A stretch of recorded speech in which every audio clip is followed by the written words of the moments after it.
ओम शांति। आज की कहानी बहुत ही प्रेरणादायक कहानी जी।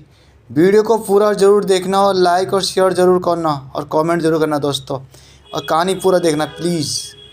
गोपाल बहुत भोला लड़का था। वह प्रतिदिन रात में सोने से पहले अपनी दादी से कहानी सुनाने को कहता था।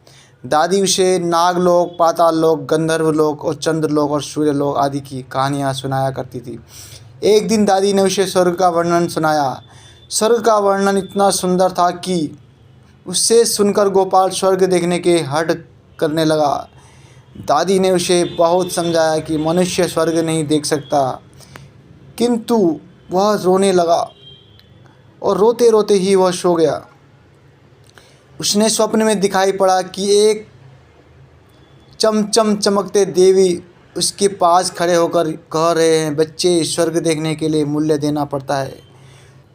सर्कस देखने जाते हो तो टिकट लेते हो ना।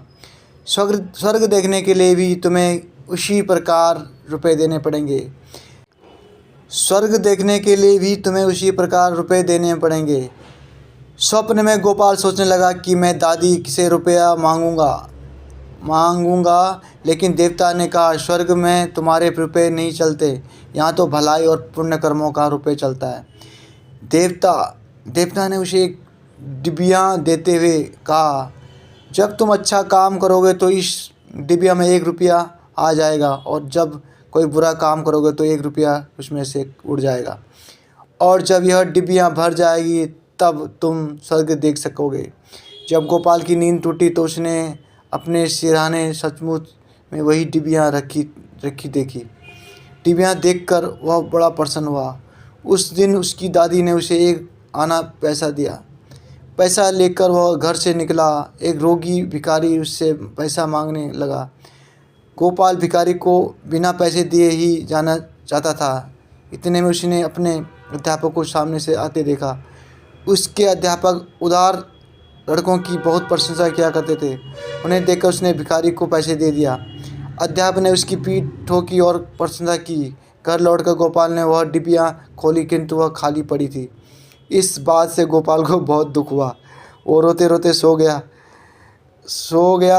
सपनों में उसे वही देवता फिर दिखाई पड़े और बोले, तुमने अध्यापक से प्रशंसा पाने के लिए पैसा दिया था, सो प्रशंसा मिल गई, अब रोते क्यों हो? किसी लाभ की आशा से जो अच्छा काम किया जाता है वह तो व्यापार है, वह पुण्य थोड़ी ही है। दूसरे दिन गोपाल को उसकी दादी ने 2 आने पैसे दिए। पैसे लेकर उसने बाजार जाकर उन पैसों से संतरे खरीदे। उसका साथी मोहन बीमार था।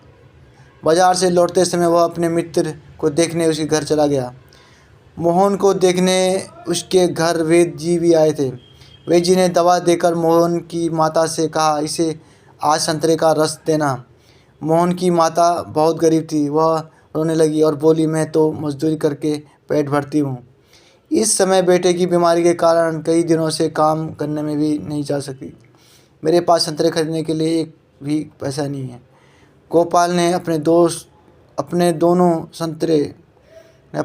संतरे मोहन की माँ को दे दिए। वह गोपाल को आशीर्वाद देने लगी। घर आकर जब गोपाल ने अपनी डिब्बियाँ खोली तो उसमें 2 रुपये चमक रहे थे। एक दिन वह खेल में लगा था कि उसकी छोटी बहन वहाँ आ गई और उसके खिलौने को उड़ाने लगी। गोपाल ने उसे रोका। जब वह ना मानी तो गोपाल ने उसे पीट दिया। बेचारी लड़की रोने लगी। इस बार जब उसने डिब्बियाँ खोली तो देखा कि उसके पहले के इकट्ठे कई रुपये उड़ गए। अब उससे बड़ा पछतावा हुआ। उसने आगे से कोई बुरा काम न करने का पक्का निश्चय कर लिया। मनुष्य जैसे काम करता है उसका स्वभाव भी वैसा ही हो जाता है। जो बुरे काम करता है उसका स्वभाव बुरा हो जाता है, उसे फिर बुरा काम करने में ही आनंद आता है। जो अच्छा काम करता है उसका स्वभाव ही अच्छा हो जाता है और उसे बुरा काम करने की बात भी बुरी लगने लगती है। गोपाल पहले रुपए के लोभ से अच्छा काम करता था, लेकिन धीरे धीरे अब उसका स्वभाव ही अच्छा काम करने का हो गया और अच्छा काम करते करते उसकी डिब्बियाँ रुपयों से भरी गई।